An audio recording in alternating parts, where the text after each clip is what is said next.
Pendant que vous regardez cette vidéo, quelque part dans le monde, une IA vient de remplacer un employé de classe moyenne. Et cette personne ne le sait même pas encore. En 2024, les 4 géants de la tech ont généré 268 milliards de bénéfices. Des résultats historiques. Amazon, Microsoft, Meta, Google, tous les records sont battus.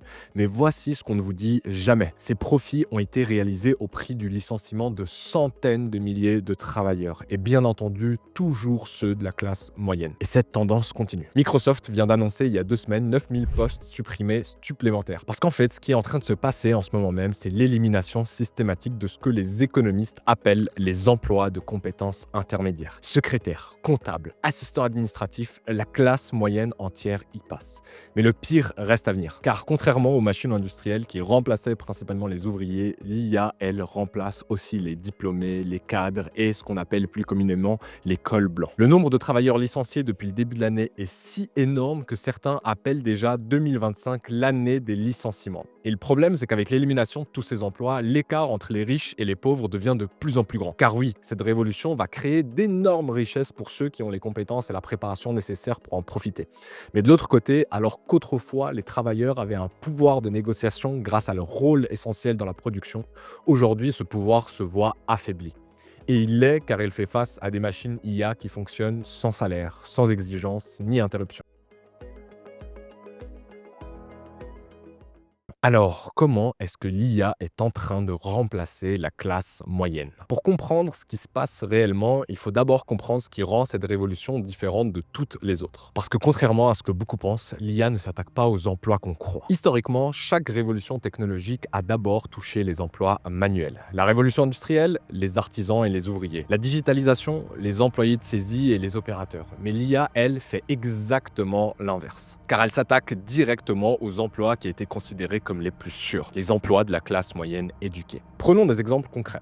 Dans le secteur juridique, des cabinets d'avocats utilisent maintenant des IA comme Harvey AI pour rédiger les contrats, analyser la jurisprudence et même préparer les plaidoiries. Résultat, les assistants juridiques, les paralégaux et même les jeunes avocats voient leurs tâches complètement automatisées. En finance, Goldman Sachs et Morgan Stanley ont déployé des IA capables d'analyser des marchés, de générer des rapports d'investissement et de conseiller les clients. Les analystes financiers juniors, remplacés. Dans le journalisme, à New York, la Société de presse utilise des IA pour rédiger automatiquement des articles sur les résultats financiers et sportifs. Plus besoin de journalistes pour ces tâches répétitives. Mais voici ce qui est encore plus troublant. Cette transformation se fait en silence, sans annonce, sans débat public. Laissez-moi vous donner un exemple personnel. Il y a quelques mois, j'ai été invité par le média Brut pour hoster un tournage dans les rues de Paris. Et j'ai du coup eu l'occasion d'interroger des dizaines de passants sur leur utilisation de l'IA. Et honnêtement, le résultat m'avait complètement choqué. Seulement une personne sur 10 utilisait régulièrement des outils comme ChatGPT et uniquement cette personne était capable de tenir une discussion avec moi, une discussion normale sur l'intelligence artificielle et l'IA générative. Le reste était complètement perdu sur le sujet et n'arrivait à peine pas à définir ce que faisait ChatGPT. Donc pendant que 90% de la population ignore cette révolution, les entreprises, elles, en tout cas aux États-Unis pour l'instant, l'implémentent massivement. McKinsey a publié une étude en 2024 qui révèle que 15 à 30% des heures de travail dans les emplois de col blanc pourraient être automatisées d'ici 2030. Concrètement, ça signifie qu'un tiers des tâches que vous faites actuellement au bureau pourraient disparaître dans les 6 prochaines années. Je le répète, c'est plus de la science-fiction. C'est déjà en cours. Des entreprises comme Klarna ont déjà remplacé l'équivalent de 700 agents de service client par une seule et unique IA. Duolingo, que vous connaissez probablement tous, a licencié des centaines de traducteurs et les a remplacés par des IA génératifs. Même dans l'éducation, on a des plateformes comme Khan Academy qui intègrent des tuteurs IA qui viennent personnaliser l'apprentissage pour chacun des élèves. Mais alors pourquoi cette accélération maintenant? Pourquoi est-ce qu'on a l'impression que le grand remplacement vient réellement de commencer en ce moment même? Eh bien la réponse tient en 3 facteurs simples. Premier facteur, la qualité des IA a franchi un seuil critique. Il y a encore 2 ans, si vous vous souvenez bien, ChatGPT faisait des erreurs qui étaient grossières. Aujourd'hui, des modèles comme GPT, O3, Gemini 2.5 Pro, Claude, etc. rivalisent avec des experts humains dans de nombreux domaines. Deuxième facteur, le coût. Aujourd'hui, embaucher un comptable coûte en moyenne 3 500 € par mois en France. Une IA comptable, 50 € par mois. Et le calcul pour les entreprises est très rapidement fait. Troisième facteur, la pression concurrentielle. Aujourd'hui, les entreprises qui n'adoptent pas l'IA se font et se feront distancer par celles qui l'adoptent. D'ailleurs, le gouvernement français a jugé que ça pouvait représenter tellement un risque pour l'économie française au niveau à l'échelle internationale qu'ils ont lancé récemment le plan Oser IA, qui est un plan gouvernemental pour venir financer les entreprises et maximiser le nombre d'entreprises qui utiliseront l'IA d'ici 2030. On fait donc littéralement face à une course à l'armement technologique. Et dans cette course, les emplois de classe moyenne sont les premières victimes. Phase 4, les secteurs en première ligne. Alors, quels sont les emplois les plus menacés ? Contrairement à ce qu'on pourrait penser, ce n'est pas forcément les emplois les plus simples qui seront menacés en premier. Les emplois les plus vulnérables sont ceux qui combinent des tâches répétitives, un travail sur les ordinateurs et des processus standardisés. Par exemple, la comptabilité et la finance, on a déjà des IA qui peuvent traiter les factures, gérer les fiches de paie et même faire les déclarations fiscales. Au niveau de la rédaction et de la communication et le marketing, on peut déjà remplacer le copywriting, articles de blog, communiqués de presse. Tout ça peut être généré par les meilleures IA sur le marché. Au niveau de l'analyse des données, les IA excellent dans l'analyse de grandes quantités d'informations et la création de rapports. Pour le service client, pareil, les chatbots et les agents IA gèrent déjà 80% des demandes clients dans certaines entreprises. Et la traduction, je pense qu'on n'a pas besoin d'en parler beaucoup. ChatGPT et tous les outils comme DeepL, Gemini, Google Translate rivalisent déjà maintenant avec des traducteurs professionnels. Sans parler de la programmation junior où des modèles comme Claude génèrent du code plus vite que la plupart des développeurs débutants.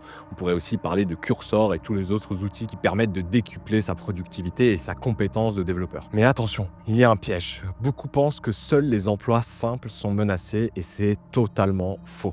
L'IA s'attaque aussi aux emplois les plus complexes, mais de manière un peu différente. C'est-à-dire qu'elle ne va pas remplacer l'expert, elle va simplement le rendre 10 fois plus productif. Résultat, une entreprise qui avait besoin de 10 experts n'en a plus besoin que de 2. Les 8 autres licenciés. Maintenant, vous vous dites probablement, ok Yas, mais du coup, est-ce que tu es en train de me dire que je vais perdre mon travail ? Eh bien, pas forcément, parce que dans toute révolution, il y a des perdants, mais il y a aussi des gagnants. Et ce que je vais vous expliquer maintenant pourrait bien vous permettre de prospérer dans cette nouvelle ère. Laissez-moi vous raconter une petite histoire. Dans les années 1900, 40% de la population américaine travaillait dans l'agriculture. Puis, avec la révolution industrielle, les tracteurs sont arrivés, les moissonneuses et l'industrialisation de l'agricole a commencé. Résultat, aujourd'hui, moins de 2% de la population travaille dans l'agriculture. 38% des emplois ont disparu. Catastrophe ? Non, pas forcément. Ces personnes sont devenues ouvriers, puis employés de bureau, puis ingénieurs et finalement développeurs. L'économie s'est simplement transformée et de nouveaux secteurs sont nés. Et au final, le niveau de vie a explosé ces dernières années. Et avec l'IA, c'est exactement pareil. Sauf que cette fois, la transformation sera encore plus rapide et plus profitable. Et potentiellement, c'est cette rapidité qui en fait une transition aussi brutale. Mais alors, pourquoi cette révolution pourrait être la plus profitable de toutes les révolutions qu'on a connues? La révolution industrielle, la digitalisation, l'arrivée du PC personnel. Eh bien, parce que pour la première fois dans l'histoire, cette révolution technologique est accessible à tous. Vous n'avez pas besoin de millions d'euros pour acheter des machines. Vous n'avez pas besoin de 10 ans d'études en informatique pour commencer à créer votre application comme l'aurait pu le faire Mark Zuckerberg.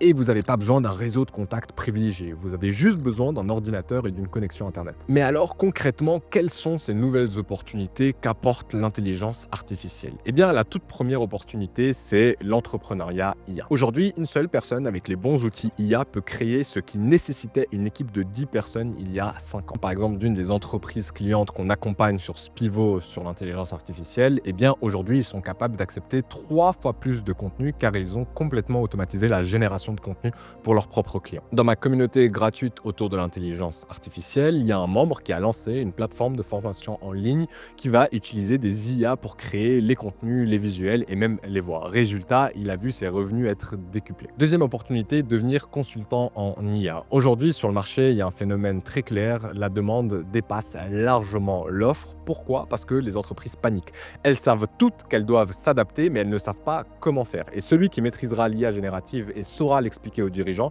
deviendra indispensable et un partenaire long terme pour ces entreprises. Personnellement, avec Chatflow, ma boîte de consulting, on reçoit des dizaines et des dizaines de demandes d'entreprises chaque semaine et on passe plus de temps à refuser ses clients qu'à en accepter, car on n'a tout simplement pas la capacité et on a dû mettre en place une liste d'attente. Donc très clairement, aujourd'hui, les entreprises cherchent désespérément des experts et des personnes pour les aider dans ce virage technologique. Troisième opportunité, la création de contenu. La création de contenu, c'est un domaine qui a toujours été très fermé de par les moyens de production dont il fallait disposer pour pouvoir se lancer. Mais aujourd'hui, dans un monde où les cartes sont redistribuées et la société remodelée, il y a énormément de place pour de nouveaux créateurs qui vont aussi aider la masse à appréhender ces nouveaux outils et à les utiliser dans leur quotidien. C'est donc le moment ou jamais de venir se placer en tant qu'autorité pour apprendre à une niche, apprendre aux avocats, apprendre aux analystes financiers à utiliser ces outils pour faciliter leur quotidien. Alors maintenant, voici pourquoi, selon moi, c'est le meilleur moment pour profiter de toutes ces opportunités. On est dans ce que j'appelle actuellement une fenêtre d'opportunité. Ça veut dire que l'IA, elle est suffisamment mature pour être utile, mais elle n'est pas encore assez démocratisée pour que tout le monde la maîtrise. C'est exactement la même situation qu'Internet en 1995. Ceux qui ont compris le potentiel d'Internet à cette époque sont devenus millionnaires. Amazon, Google, Facebook, tous ont été créés pendant cette fenêtre. Aujourd'hui, c'est exactement pareil avec l'IA. Dans 5 ans, tout le monde maîtrisera l'IA et la concurrence sera féroce. Mais aujourd'hui, vous pouvez prendre 5 ans d'avance sur vos concurrents et venir bâtir l'avenir de la société.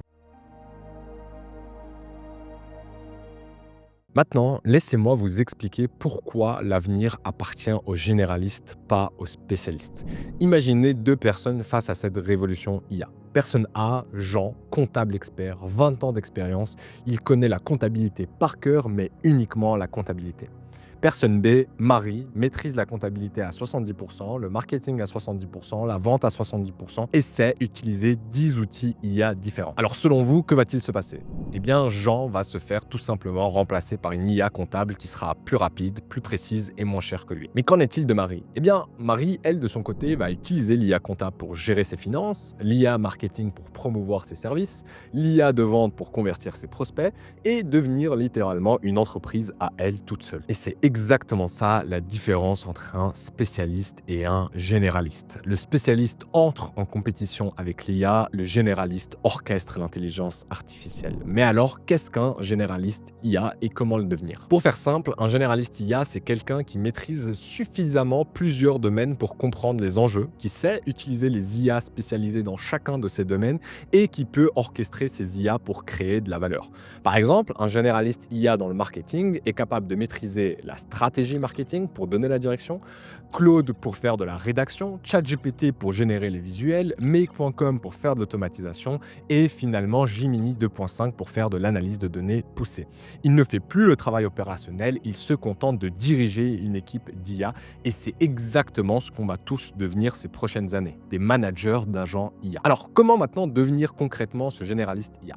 La toute première étape, ça va être de développer ce que j'aime appeler l'ouverture d'esprit technique. L'objectif quand on débute et qu'on commence à s'intéresser à l'IA générative, c'est pas tout de suite de devenir un expert technique, mais c'est d'abord de comprendre les capacités et les limites de l'IA. Et c'est ça l'ouverture d'esprit technique. La deuxième étape va consister à maîtriser les outils les plus fondamentaux. ChatGPT ou Claude pour le texte, Recraft ou GPT-4o pour la génération d'images, Make.com ou N8N pour la création d'automatisation et d'agents IA, et finalement des outils comme Notion IA pour l'organisation. Troisième et dernière étape, appliquez ces outils à votre domaine d'expertise. Si vous êtes dans le marketing, eh bien utilisez l'IA, forcez-vous à utiliser l'IA pour créer vos campagnes. Si vous êtes consultant, utilisez l'IA pour analyser vos données ou même avec par exemple des fonctionnalités comme Gemini Deep Research, faire des recherches bien plus approfondies et avoir des rapports que vous pourriez proposer à votre employeur ou à vos clients. Mais forcez-vous à utiliser ces outils. Si vous êtes entrepreneur, utilisez l'IA pour automatiser vos processus. L'objectif n'est pas de remplacer votre expertise, mais de la démultiplier. Et c'est ce phénomène-là que les gens doivent comprendre. Aujourd'hui, l'IA ne va pas remplacer ceux qui utilisent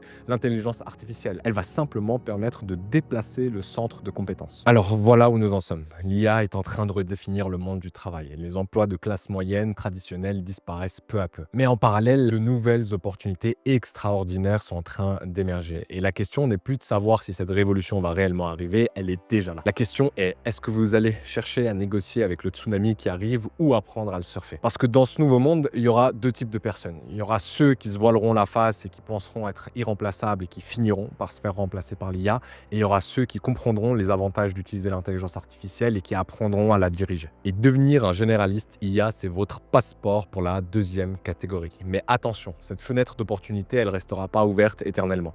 Chaque mois qui passe, l'IA devient de plus en plus accessible. Chaque mois qui passe, de plus en plus de gens comprennent son potentiel. Et chaque mois qui passe, votre avantage concurrentiel diminue. Dans 2-3 ans, quand tout le monde aura compris, il sera trop tard pour prendre de l'avance et probablement même que vous serez beaucoup trop en retard. Alors, si vous voulez savoir concrètement comment devenir ce fameux généraliste IA pour survivre à ce grand remplacement, comment maîtriser ces outils et comment transformer cette révolution en opportunité personnelle, j'ai créé une vidéo complète où je vous montre étape par étape les outils essentiels et les compétences indispensables à maîtriser avec la méthode exacte pour commencer dès aujourd'hui. Vous pouvez cliquer sur la vidéo qui s'affiche juste ici pour la visionner.